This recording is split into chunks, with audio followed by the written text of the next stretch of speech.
இன்னைக்கு நான் பேசலைன்னா அது அவ்வளோ கரெக்டாக இருக்காதுன்னு எனக்கு தோணுச்சு. அதான் அது என்னவா இருக்குன்றது நீங்களே கெஸ் பண்ணியிருப்பீங்க. எஸ், நீட்டை பற்றி தான்.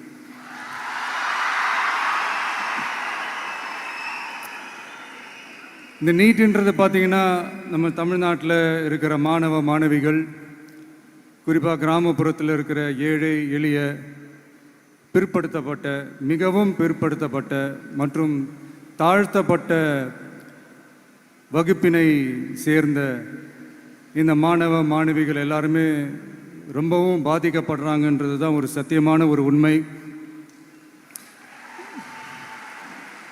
இந்த நீட்டை பற்றி ஒரு பிரச்சனையாக நான் பார்க்குறது என்னென்னா, ஒன்று இந்த நீட் இந்த மாநில உரிமைகளுக்கு எதிரானதாக இருக்குது.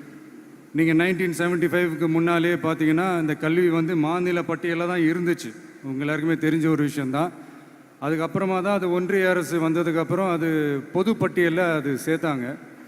எனக்கு தெரிஞ்சு அதுதான் ஒரு முதல் பிரச்சனையாக ஒன்று ஸ்டார்ட் ஆச்சு. ரெண்டாவது பார்த்தீங்கன்னா, ஒரே நாடு, ஒரே பாடத்திட்டங்கள், ஒரே தேர்வு.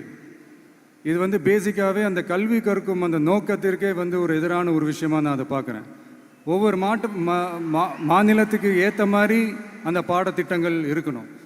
இது நான் மாநில உரிமைகளுக்காக மட்டுமே இதை நான் கேட்கல. நீங்கள் பார்த்தீங்கன்னா அந்த கல்வி முறையில் பல்வேறு கண்ணோட்டங்கள், பல்வேறு பார்வைகள், டிஃப்ரெண்ட் பர்ஸ்பெக்டிவ்ஸ்னு ஒன்று சொல்லுவாங்க இல்லையா, அப்படி அதுக்கு ஒரு முக்கியத்துவம் கொடுக்குற ஒரு விஷயமா அது இருக்கணுன்றதான் என்னுடைய பார்வை.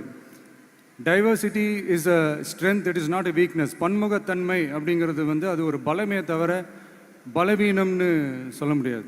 இதில் இன்னொரு முக்கியமான ஒரு விஷயம் என்னென்னா, மாநில மொழியில் படிச்சுட்டு, ஸ்டேட் சிலபஸில் படிச்சுட்டு, என்சிஇஆர்டி சிலபஸில் தேர்வு வச்சா அது எப்படிங்க? அதுவும் கிராமப்புறத்தில் இருக்கிற மாணவ மாணவிகள், அதுவும் அவங்களுடைய மருத்துவ படிப்புக்கு கொஞ்சம் யோசிச்சு பாருங்கள், இது எவ்வளோ ஒரு கடினமான ஒரு விஷயம்னு. மூணாவது நான் பார்க்குற ஒரு பிரச்சனை என்னென்னா, போன மே மாதம் 5ஆம் தேதி அந்த நீட் எக்ஸாம்லாம் நடந்துச்சு. அதில் சில குளறுபடிகள்லாம் நடந்ததாக நம்ம நிறைய அந்த செய்திகள்லாம் பார்த்தோம், படித்தோம் இல்லையா. அதுக்கப்புறமே என்ன ஆயிடுச்சுன்னு பார்த்தீங்கன்னா, அந்த நீட் தேர்வுக்கு மேலே இருக்கிற அந்த நம்பகத்தன்மையை மக்கள் மத்தியில் சுத்தமாக போயிடுச்சு. இனிமேல் நாடு முழுக்க அந்த நீட் தேர்வே தேவையில்லை அப்படிங்கிறத இந்த செய்திகள் மூலிமா நாம் எல்லாருமே புரிஞ்சுக்கிட்ட ஒரு விஷயம். சரி, இதுக்கு என்னதான் தீர்வு அப்படின்னா, நீட்டு விலக்கு தான் இதுக்கு உடனடி தீர்வு. நீட்டு ரத்து கோரி தமிழக சட்டமன்றம் கொண்டு வந்திருக்கிற அந்த தீர்மானத்தை நான் மனப்பூர்வமாக வரவேற்கிறேன்.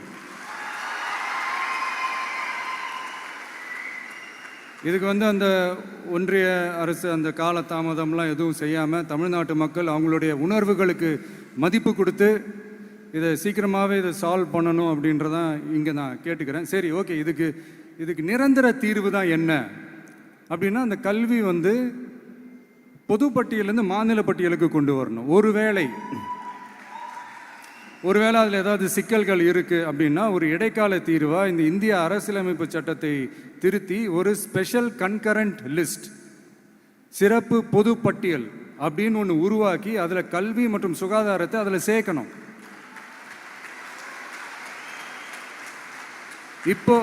இப்போ இருக்கிற அந்த பொதுப்பட்டியல் என்ன ஒரு பிரச்சனை அப்படின்னா, நீங்கள் அந்த துறைகள்லாம் பார்த்தீங்கன்னா, மாநில அரசுகளுக்கு என்னதான் அதில் அதிகாரம் இருந்தாலும் அது முழுக்க ஒன்றிய அரசினுடைய கட்டுப்பாட்டில் தான் இருக்குது. அதனால் மாநில அரசுகளுக்கு அந்த முழு சுதந்திரத்தை அது தரப்பட வேண்டும் அப்படின்றதான் இங்கே என்னுடைய தாழ்மையான ஒரு வேண்டுகோள். ஒன்றிய அரசு அவங்களுடைய கட்டுப்பாட்டில் இருக்கிற ஒரு சில இந்த மெடிக்கல் காலேஜஸ்லாம் இருக்குல்ல, எய்ம்ஸ், ஜிப்மர், பிஜிஐ, இந்த மாதிரி நிறுவனங்களுக்கு வேணால் அவங்க அந்த நீட் எக்ஸாம் நடத்தணுன்னா நடத்திக்கலாம். பட் இங்கே அந்த பிரச்சனை என்னென்னா, இது என்னுடைய ஒரு சஜஷன் தாங்க. இது நடக்குமா? உடனே நடக்காதுன்னு எனக்கு தெரியும். அப்படியே நடந்தாலும் அதை நடக்க விட மாட்டாங்கன்னு எனக்கு தெரியும். ஸோ அதனால் இந்த சந்தர்ப்பத்தில் என்னுடைய சஜஷனை உங்ககிட்ட அதை நான் பகிர்ந்துக்கணும்னு ஆசைப்பட்டேன். இதுதான் என்னுடைய தனிப்பட்ட ஒரு கருத்து நீட்டை பற்றி.